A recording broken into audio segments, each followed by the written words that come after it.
Hola, Glenny y comunidad. Les cuento que trabajo en una gasolinera sobre una carretera de las afueras de México y llevo unos 5 años en el turno de noche. Desde que terminé la escuela.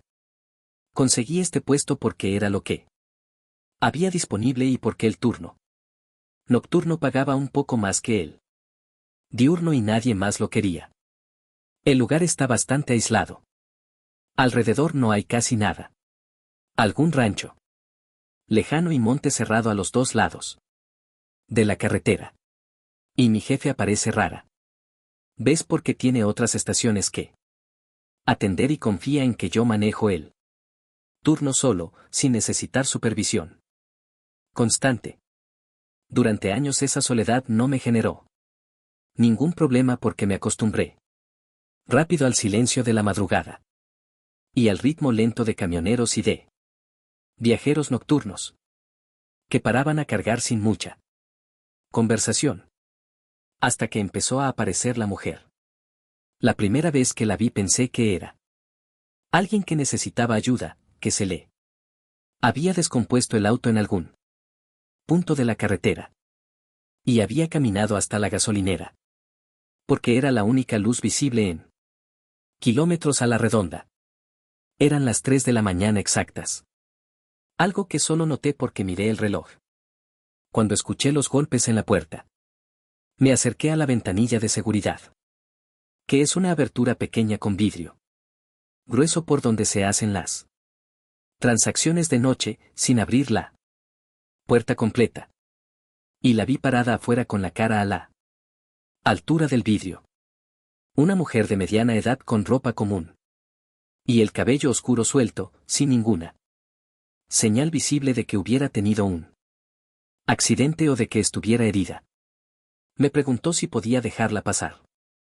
No sonaba desesperada ni agresiva. La pregunta era tranquila y directa. Pero algo en esa tranquilidad me incomodó de una forma que no supe nombrar en ese momento. La ausencia de cualquier contexto alrededor de la pregunta, sin decir de dónde venía ni por qué estaba caminando sola a las 3 de la mañana por una carretera sin autos. Solo la pregunta, como si el resto de la información no fuera relevante. Le dije que no podía dejar entrar gente durante el turno de noche, que era el protocolo de la empresa, y ella se quedó callada unos segundos mirando hacia adentro a través del vidrio y después se fue caminando por la banquina en dirección a la oscuridad de la carretera sin decir nada más. Al día siguiente pregunté a trabajadores de otras estaciones de la zona si habían visto a alguien así describiéndola. Y varios supieron de inmediato de quién estaba hablando. Le dijeron que la mujer aparecía donde hubiera gente trabajando sola de madrugada. Que varios la habían visto durante años. En distintos puntos de esa carretera y de otras cercanas. Siempre pidiendo entrar y que ninguno sabía realmente quién era, ni de dónde venía, ni a dónde iba cuando se alejaba. Nadie tenía una explicación que cerrara la historia de forma satisfactoria. Y nadie parecía querer buscarla. Demasiado. La noche que tuve un problema laboral fue cuando llegó un camionero a cargar combustible. Mientras ella estaba parada junto a la puerta. Yo no quería salir porque para cargar diésel a un camión grande hay que salir de la caseta y operar la manguera desde el exterior. Y eso significaba quedar a metros de ella en el estacionamiento a las 3 de la mañana. El camionero esperó unos minutos. Y después se fue molesto porque nadie lo atendió. Mi jefe me llamó al día siguiente con él reclamo de la empresa y me dijo que si volvía a pasar iba a tener consecuencias. Y yo no supe cómo explicarle por qué no. Había salido sin sonar como alguien que necesita que lo manden a descansar. Después de eso, empecé a observarla con más atención durante sus visitas, que seguían ocurriendo con una regularidad que con el tiempo dejé de intentar atribuir a la coincidencia. Nunca miraba hacia las cámaras de seguridad, aunque estuvieran en ángulos directo sobre la puerta. Siempre llegaba desde el mismo punto de la carretera y siempre hacía la misma pregunta. Nunca pedía otra cosa, ni agua, ni teléfono, ni que llamara a alguien, solo si podía entrar. Y eso fue algo que generó una incomodidad que con el tiempo se convirtió en algo más concreto. La necesidad de saber a dónde iba cuando se alejaba. La noche que decidí seguirla, le dije que esperara cuando golpeó la puerta y cuando empezó a caminar, salí por la puerta lateral de la caseta con la linterna y la seguí por la banqueta, manteniéndome a suficiente distancia para no alertarla. Caminó varios minutos sin voltear en ningún momento, con paso tranquilo, hasta que llegó a un tramo más viejo de la carretera, donde el asfalto estaba en peores condiciones y donde casi no pasaban vehículos porque el tráfico principal usaba la ruta renovada. Ahí había restos oxidados al costado del camino, estructuras metálicas que con la luz de la linterna tardé unos segundos en identificar como partes de una carrocería de auto destruida, incrustados parcialmente en la tierra del acotamiento, como si llevaran años ahí, y nadie los hubiera removido. La mujer se detuvo frente a esos restos durante un momento y yo me quedé quieto a varios metros esperando a ver qué hacía, si se sentaba, si decía algo, si había alguien más en ese punto que yo no hubiera notado. Pero no hizo ninguna de esas cosas, sino que siguió caminando hacia la oscuridad. Más adelante, la vi avanzar hasta que la figura se fue observando menos definida. Y después simplemente dejó de estar ahí. Sin ningún movimiento brusco ni ningún punto en que yo pudiera decir que desapareció, porque no fue así, sino que fue diluyéndose en la oscuridad. Hasta que la linterna ya no encontraba nada en esa dirección. Volví a la caseta y terminé el turno. Al día siguiente fui al pueblo más cercano y pregunté a un hombre mayor que conocía bien la zona si sabía algo sobre un accidente en ese tramo de la carretera. Y el hombre me dijo que años atrás una mujer había muerto quemada dentro de su auto, en ese punto exacto después de un choque. Que el auto había ardido y que cuando llegaron los bomberos no había nada que hacer y que el accidente había ocurrido cerca de las 3 de la mañana. Porque la familia recordaba la hora por la llamada que recibieron esa noche. Me dijo también que no era la primera vez que alguien de los turnos nocturnos de esa zona preguntaba por ella. Esa misma noche volví al trabajo. A las 3 escuché los golpes en la puerta. Suaves y espaciados como siempre, y no. Fui a la ventanilla. Me quedé sentado en la silla con la vista en la pantalla de las cámaras.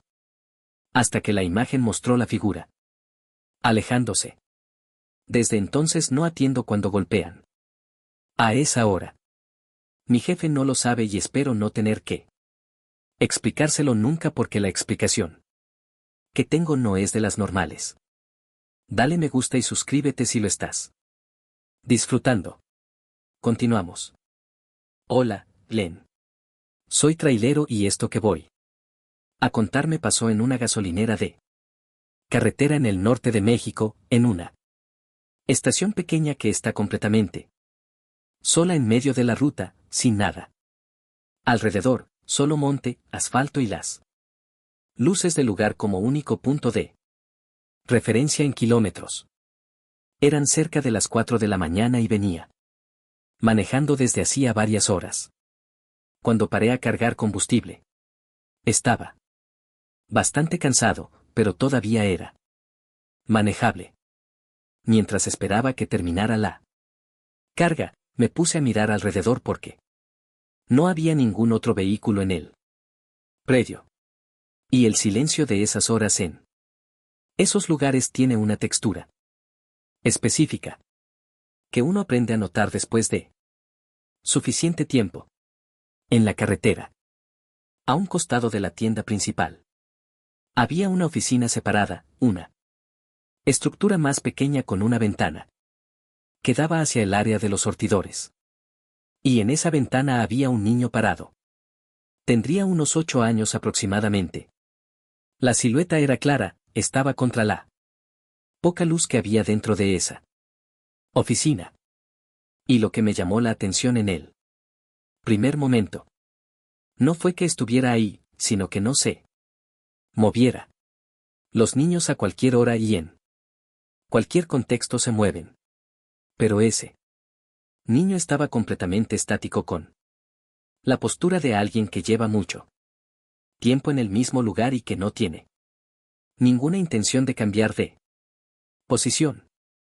Pensé que era hijo de algún empleado que había venido al turno con su padre o su madre y que por alguna razón estaba despierto a esa hora mirando hacia afuera. Que era una situación rara, pero no imposible. Pasaron varios minutos y seguía exactamente igual. No caminaba, no miraba hacia los lados. No cambiaba de expresión. Y esa última parte fue lo que empezó a incomodarme de verdad, que desde la distancia donde yo estaba no podía ver los rasgos con detalle. Pero sí podía percibir que esa cara no cambiaba. Que la orientación de esa figura era directa hacia el punto donde yo estaba parado. Como si me hubiera estado mirando desde antes de que yo lo notara a él y no hubiera dejado de hacerlo desde entonces. Entré a pagar y le comenté al empleado que atendía. Le pregunté quién era el niño que estaba en la oficina lateral y el hombre me miró de una forma que no era exactamente sorpresa, sino algo más cercano a la incomodidad de alguien que reconoce una pregunta que ya escuchó antes. Me dijo que ahí no había nadie. Le dije que acababa de verlo, que había un niño parado en la ventana y él repitió que en esa oficina no había nadie. Y después me explicó que ese espacio llevaba más de 4 años clausurado desde antes de que él empezara a trabajar ahí. Y que ni siquiera tenían llave para entrar, que el acceso estaba bloqueado por decisión de los dueños por razones que él no conocía con detalle. Dijo que probablemente había confundido una sombra o algún reflejo de la luz de los surtidores sobre el vidrio. Lo convencí de ir a mirar. Salimos juntos y yo seguía viendo la ventana desde afuera, ya sin la figura del niño, pero con la claridad suficiente para confirmar que lo que había visto no era un reflejo. Porque el ángulo de las luces no producía ninguna imagen en ese vidrio desde donde yo había estado parado. Y el empleado encontró una puerta lateral que usaban para mantenimiento externo y que tenía una cerradura diferente a la principal. Y entramos con la linterna que él llevaba. El lugar estaba lleno de polvo acumulado, con muebles viejos y cajas de archivo abandonadas y el piso tenía una capa de polvo uniforme. Pero en ese piso no había ninguna huella. La ventana desde adentro daba exactamente al área de los surtidores, donde yo había estado y desde ese punto interior, cualquier persona parada frente al vidrio hubiera sido completamente visible desde afuera. Exactamente como yo lo había visto. El empleado no dijo nada. Yo tampoco. Y. Salí de ahí. Terminé el viaje y durante varios días no pude dejar de pensar en esa imagen. Porque era demasiado clara y demasiado específica para hacer una sombra o un reflejo. Y. Con el tiempo hice lo que hacen los traileros cuando les pasa algo raro en la carretera que no saben cómo clasificar. Buscar si alguien más lo vivió antes. Encontré publicaciones en foros de camioneros y grupos de ruta de distintas fechas, publicaciones de personas que no se conocían entre sí y que en muchos casos llevaban años sin actividad en esos foros. Y lo que describían era lo mismo, con una consistencia que no podía ser coincidencia. Una gasolinera aislada en el norte, una oficina cerrada a un costado de la tienda principal. Un niño inmóvil mirando por la ventana a horas de la madrugada. Las publicaciones estaban separadas por años. Uno deseaba haberlo visto en 2017. Otro en 2020, otro en 2023. Y todos describían la misma ventana y la misma figura. La misma inmovilidad y la misma sensación de que esa figura los estaba mirando directamente a ellos. Sigo pasando por esa ruta porque es parte de mi trabajo y no tengo forma de evitarla. Y cada vez que paro en esa gasolinera a cargar, hago lo que fui aprendiendo a. Respondió preguntándome cuánto tiempo creía que llevaba. Con una calma absoluta y sin ningún cambio en la expresión. Pensé que era una broma, ese tipo de respuesta evasiva que a veces hace la gente cuando no quiere dar información personal. Y me reí un poco para aflojar el ambiente. Él no se rió. No cambió nada en la cara. Siguió mirándome exactamente igual, con la sonrisa fija y los ojos abiertos, sin el parpadeo reflexivo que tienen los ojos de cualquier persona. Le hice otras preguntas simples durante el proceso de pago, sobre la carretera, sobre el tramo siguiente y respondía con frases correctas y coherentes, pero con una cadencia que era difícil de ubicar. Como si las respuestas estuvieran preparadas de antemano. En lugar de generarse en el momento, sin ninguna duda, sin ninguna pausa natural. De alguien pensando. Sin ninguna de las pequeñas imperfecciones que tiene la conversación. Espontánea. Nunca improvisaba ni dejaba de sonreír. Y en ningún momento, en todo el tiempo que estuve adentro de esa tienda, lo vi parpadear. Pagué rápido, agarré el cambio y salí. Y mientras me alejaba por el predio hacia la salida a la carretera, la necesidad de mirar el espejo retrovisor fue más fuerte que el impulso de no hacerlo.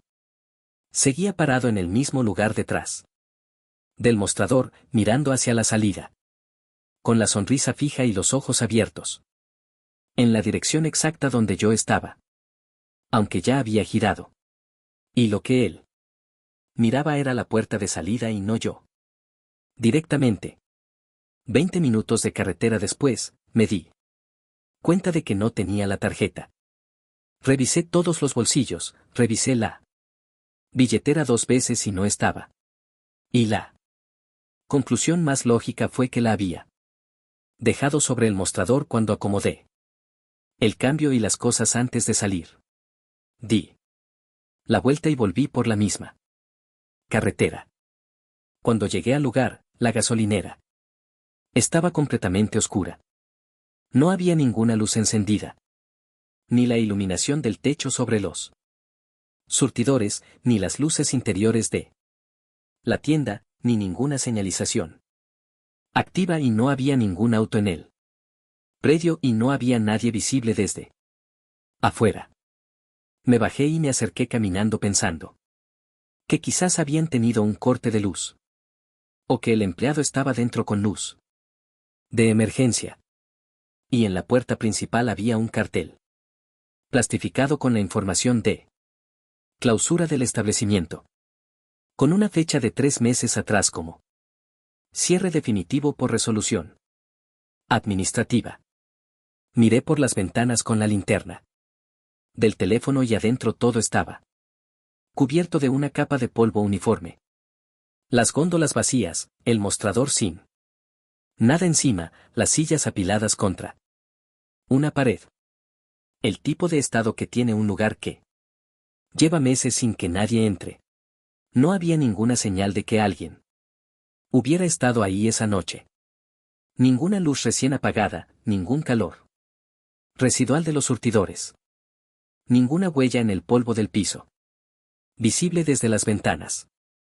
Lo que más me sigue dando vueltas no es no entender qué pasó. Con eso aprendí a convivir, porque hay cosas para las que no existe una explicación que cierre bien. Lo que más me molesta es otra cosa. Cuando revisé mi cuenta bancaria, unos días después, el cobro de combustible existía. La hora coincidía exactamente con cuando había parado. El importe correspondía a lo que había cargado. Pero el nombre del comercio aparecía incompleto en el registro, como si el sistema hubiera recibido los datos de la transacción, pero no hubiera podido procesar el identificador del lugar correctamente, dejando un campo parcialmente vacío, donde debería haber estado el nombre. Nunca recuperé la tarjeta. Tuve que cancelarla y pedir una nueva. Y durante el proceso, el banco no encontró ninguna irregularidad en el cobro, además del nombre incompleto del comercio. Desde entonces, cuando cargo combustible de noche y hay un empleado detrás del mostrador, siempre lo miro con atención mientras hablo con él. No para ver si me sonríe, sino para comprobar que en algún momento, aunque sea una vez durante el tiempo que estoy ahí, parpadee. Hasta ahora siempre lo hacen, pero la noche en que no lo hagan, ya sé lo que significa. Continuamos. Me llamo Héctor y trabajé varios años en una gasolinera en la entrada de Yaumá, un pueblo chico en Tamaulipas que la mayoría de la gente solo conoce porque pasa por ahí camino a otro lado. El turno de noche era bastante tranquilo.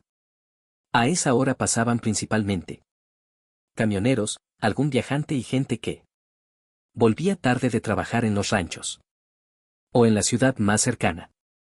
Y uno aprende a conocer las caras de los clientes habituales y a notar cuándo o el que llega nervioso sin una razón aparente. Uno desarrolla esa lectura sin darse cuenta, como una herramienta más del trabajo. Pero lo que pasó aquel martes, cerca de las 2:40 de la mañana, es algo que sigo recordando hasta hoy. Vi entrar una camioneta gris desde la carretera y lo primero que registré, incluso antes de que el conductor bajara o dijera una palabra, fue el lugar donde decidió estacionarse. No se acercó directamente a las bombas, como hace cualquier persona que llega a cargar combustible, sino que se detuvo en una zona lateral del predio, un sector donde la iluminación era más escasa y donde las cámaras de seguridad no tenían buena cobertura porque una de las columnas del techo bloqueaba parcialmente el ángulo. No era un lugar prohibido ni imposible de usar, pero tampoco era el sitio natural para alguien que simplemente necesitaba llenar el tanque. Dao vehículo bajó un hombre de unos 50 años, vestido con ropa de trabajo y con la expresión cansada de alguien que llevaba demasiadas horas manejando. Me pidió tanque lleno y 2 botellas de agua. Pagó en efectivo, sin intentar iniciar conversación ni hacer preguntas sobre la ruta, el clima o cualquier otro tema que suelen comentar los viajeros nocturnos. Era cordial, pero distante. Mientras comenzaba a cargar combustible, escuché el primer golpe. Venía de la parte trasera de la camioneta. Fue un sonido seco y perfectamente distinguible. Después hubo unos segundos de silencio. Y a continuación 2 golpes más, separados entre sí, como si alguien estuviera golpeando despacio y esperando una respuesta después de cada intento. Miré al conductor. Estaba de espaldas a mí observando la carretera con los brazos cruzados y la postura relajada de alguien que no tenía ninguna prisa. El ruido volvió a escucharse. Esta vez con más fuerza. Di unos pasos hacia la parte trasera del vehículo sin decir nada, pero antes de que pudiera acercarme demasiado, el hombre se giró y me sostuvo la mirada. Me dijo que era el motor, que se estaba dilatando por el calor acumulado del viaje. Lo dijo con tanta naturalidad que por un momento consideré que podía tener razón. Conocía bien los ruidos que producen los motores calientes después de muchas horas de uso.